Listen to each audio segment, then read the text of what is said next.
नमस्कार. बाजार गप्पांच्या या भागामध्ये आपल्या सगळ्यांचं मनापासून स्वागत.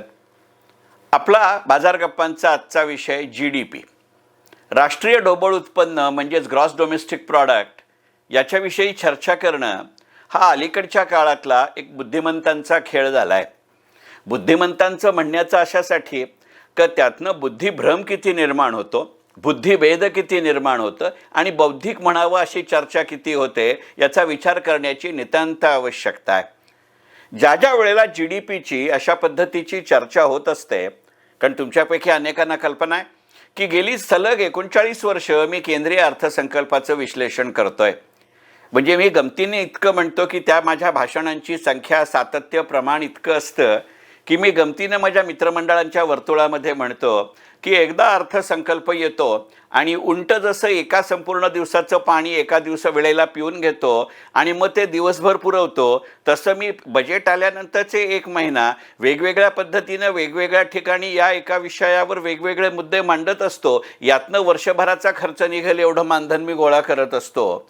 म्हणजे एकंदरीतच उद्देश काय आहे हे लक्षात ठेवलं की त्याचं प्रमाण आणि सातत्य ठरतं का, हे केवळ माझ्या भाषणाबद्दल नव्हे तर GDPच्या चर्चेबद्दलही खरं आहे का याचा विचार करावा लागतो.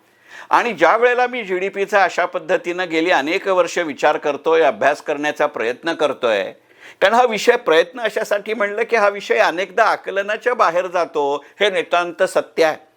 कारण GDPचा ग्रोथ रेट आणि त्याबद्दलची चर्चा ही जेन्युइन किती आणि प्लांटेड किती याचा विचार करावा लागतो. आणि ज्या वेळेला आणि अशी जेव्हा मनामध्ये विचार येतो त्यावेळेला सांख्यिकी शास्त्र म्हणजे स्टॅटिस्टिक्सबद्दल जे म्हटलं जातं ते मला हटकून आठवतं. सांख्यिकी शास्त्र किंवा डेटा असं सांगतो की each and every data set is always not clean, किंवा एका पद्धतीने सांगायचं आहे तर each and every data set is never clean but it certainly gives you the outlet. आता क्लीन आणि आउटलेटमध्ये जो फरक आहे तो आउटलेट ह्याचा अर्थ मतप्रदर्शन असा आहे, कारण तो डेटा या ना त्या स्वरूपामध्ये उपयोगी असतो हे नाकारता येत नाही. आता शेवटी उपयोग कसा करून घ्यायचा हे उपयोग करून घेणाऱ्याच्या वृत्तीवरती, प्रवृत्तीवरती अवलंबून असतं. त्यामुळे डेटा असणं आणि त्या डेटाविषयी बोलणं ह्या 2 वेगळ्या गोष्टी असतात. डेटा असतो तेव्हा तो डेटा सेट असतो, ती थिअरी असते, आणि त्याच्यावरती आपण बोलतो तेव्हा तोच डेटा ॲप्लाइड डेटा होतो. म्हणजे सेव्हिंग आणि इन्व्हेस्टमेंटमध्ये जो फरक आहे तो डेटा आणि डेटावर बोलणं याच्यामध्ये आहे, हे लक्षात घेतलं पाहिजे. आज ही सगळी चर्चा करायचं कारण असं की अगदी अलीकडच्या काळामध्ये केंद्र सरकारनं असं जाहीर केलं आहे की नुकत्याच संपलेल्या तिमाहीमध्ये आपल्या देशाच्या राष्ट्रीय ढोबळ उत्पन्नाचा वेग हा 8.2% आहे. इतका विक्रमी 8.2% आर्थिक विकासाचा दर असेल याची कल्पना कुणीही केलेली नव्हती. त्यामुळे केवळ सरकारच्या राजकीय विरोधकांची बोलती बंद झाली अशातला भाग नाही, कित्येक या विषयावर बोलणाऱ्या माणसांनाही काय बोलावं हे कळण्याचं झालं ही वस्तुस्थिती आहे. ही गणितं अनपेक्षित आहेत हे नक्की. आणि अगदी कितीही आपण सरकार समर्थक, सरकार भक्त असलो तरी स्वतःच्या मनाशी जर प्रांजळ आणि प्रामाणिकपणानं विचार करायचा झाला तर लक्षात येणारी गोष्ट अशी आहे की खरोखरच आजूबाजूला प्रत्यक्षात या अशा 8.2% दरांनी आपण वाढलोय याची काही चाहूल, काही लक्षण, काही प्रतिबिंब दिसतात का? अगदी मोकळेपणाने सांगायचं तर फार ठाम होकारार्थी म्हणण्यासाठी आपल्याला फार मोठं आशावादी असावं लागेल. परिस्थिती सुधारतेय असं नक्की वाटतंय, पण ती अगदी 8.2% होईल अशातला भाग नाही. म्हणजे थोडक्यात असं की अगदीच नापास होऊ असं नव्हे, पण सेकंड क्लास मिळेल अशी अपेक्षा असताना एकदम डिस्टिंक्शन मिळाल्याचं जर गणित असतं तसं काहीसं या 8.2% GDPचं झालंय का याचा विचार करावा लागेल. त्यातही आज मितीला आपल्या राज्यामध्ये काही प्रकारात स्थानिक नगरपालिकांच्या निवडणुका आहेत. त्याच्याचबरोबर अनेक राज्यांच्या विधानसभांच्या निवडणुका नुकत्याच होऊन गेलेत किंवा होऊ घातली आहेत. आणि एकंदरीतच जे काही राजकारणामध्ये चहलपहल आहे, आयाराम गयाराम आहे, अशा गोष्टींचा विचार करत असताना हा क्लीन डेटा आहे याच्यावर विश्वास ठेवण्याजोगा आहे का हा प्रश्न जर एखाद्याला वाटला तर काही फार चूक आहे अशातला भाग नाही. आणि म्हणूनच ते जे मगाशी मी विधान सांगितलं की each data set may give you at least some data, मग त्या डेटाचा विचार करायचा. म्हणून आजचा बाजार गप्पांचा विषय GDP किंवा GDP ग्रोथ रेट. एक गोष्ट नक्की की एक गोष्ट इथे अशासाठी लक्षात घेतली पाहिजे की आपल्या देशाचा GDP ग्रोथ रेट याचा विचार करत असताना सगळ्यात महत्त्वाच्या क्षेत्राचा विचार इथे करावाच लागेल. तो न करून चालण्याजोगं नाही, कारण त्याचं पुरेसं प्रतिबिंब आपल्या GDP कॅल्क्युलेशनमध्ये अजूनही पडत नाही, हे लक्षात घेतलं पाहिजे. त्यामुळे एक शक्यता सकारात्मक दृष्टीनं विचार करताना जरासुद्धा नाकारता येत नाही की अशा पद्धतीच्या MSME मध्यम आणि लघु उद्योग क्षेत्राचा जर नीटपणानं डेटा कलेक्ट झाला की ज्याचा समावेश GDPच्या कॅल्क्युलेशनमध्ये करता येईल, असं झालं तर हे 8.2% गणित आणखीन वरच्या पातळीवर चांगल्या अर्थी जाऊ शकतं, याचा विचार केला पाहिजे.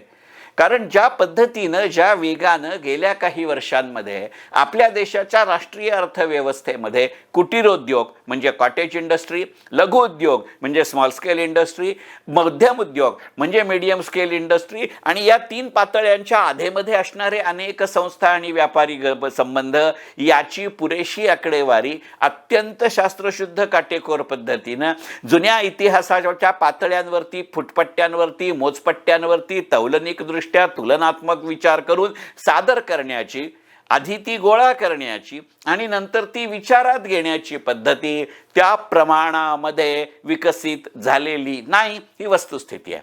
अर्थात असं होणारा हा एकमेव आपला देश आहे अशातला भाग नाही.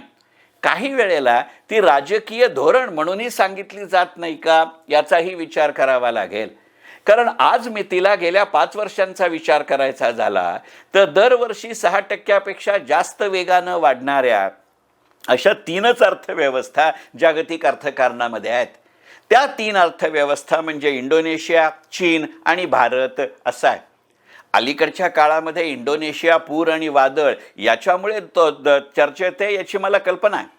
परंतु इंडोनेशियाचा एक गोष्ट लक्षात घ्यावी लागते की इंडोनेशिया ही अर्थव्यवस्था फक्त बालीच्या पर्यटन व्यवस्थेवरती आधारित नाही. रामायणाच्या आणि रामाच्या मूर्ती आहेत ही गणितं नाहीत.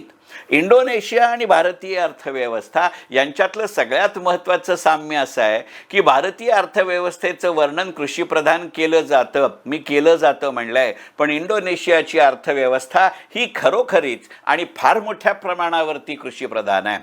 भारतीय अर्थव्यवस्थेचं वर्णन कृषीप्रधान असं करण्याचं कारण असं आहे की आपल्या भारताच्या राष्ट्रीय उत्पन्नात कृषी क्षेत्राचा वाटा दरवर्षी झपाट्यानं कमी होतोय.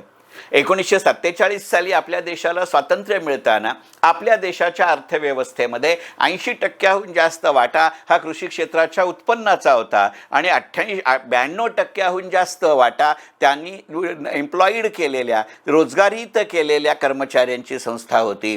या दोन्ही निकषांवरती आता 78 वर्षांनी बदल झालेले आहेत. हा जो 80, 85, 88, 92% असा जो कृषी क्षेत्राचा वाटा होता तो आता 20पेक्षाही कमी झाला आहे. पण ज्या वेगानं भारताच्या कृषीप्रधान क्षेत्राचं उत्पन्न कमी झालं आहे त्या वेगानं कृषी क्षेत्रावरती चरितार्थासाठी अवलंबून असणाऱ्यांची गणितं किंवा टक्केवारी कमी झालेली नाही. म्हणजे उत्पन्न तर घटतं आहे पण त्याच्यावर अवलंबून असणाऱ्या माणसांची संख्या तर लक्षणीय आहे. अशा एका विचित्र परिस्थितीमध्ये आपण आपल्या देशाचं वर्णन कृषीप्रधान असं करत असतो. इंडोनेशियाची तशी परिस्थिती नाही. आणि दुसरा देश चीन हा पूर्णपणानं लघुउद्योगावरती आधारित असा आहे. मुळातच चीनमध्ये पडदे जास्त आणि पडद्याबाहेर कमी अशी स्थिती असते, ही गोष्ट खरी. त्यामुळे जर विचार करायचा झाला तर या 3 अर्थव्यवस्था 3 प्रधान क्षेत्रांचं वर्णन करतात. इंडोनेशिया सर्वार्थानं कृषीप्रधान, चीन सर्वार्थानं उद्योगप्रधान आणि भारत सर्वार्थानं सेवाप्रधान म्हणजे सेवा क्षेत्र. पण या सेवा क्षेत्राचं उत्पन्न वाढवण्यासाठी, या सेवा क्षेत्राचं उत्पन्न वाढतं ठेवण्यासाठी शेवटी त्यांना कोणाला तरी सेवा द्यावा लागतात. त्या स्वतःला सेवा देऊ शकत नाहीत. एवढ्याकरता त्यांना उद्योग आणि सेवा लागतात. पण ज्या प्रमाणात उद्योग आणि कृषी लागतात, मग ज्या प्रमाणामध्ये पहिल्यापासून सवय असल्यामुळे आपल्या सरकारी धोरणांमध्ये, यंत्रणांमध्ये आणि एकंदरीतच सामाजिक संस्थांच्या विचारसरणीमध्ये कृषी आणि उद्योगाचा विचार केला जातो तेवढा सेवा क्षेत्राचा केला जात नाही. आणि त्यामुळे या उद्योग क्षेत्रामध्ये ज्या पद्धतीनं विचार केला जातो ती मोजपट्ट्या आता उद्योग क्षेत्राला लावता येत नाहीत.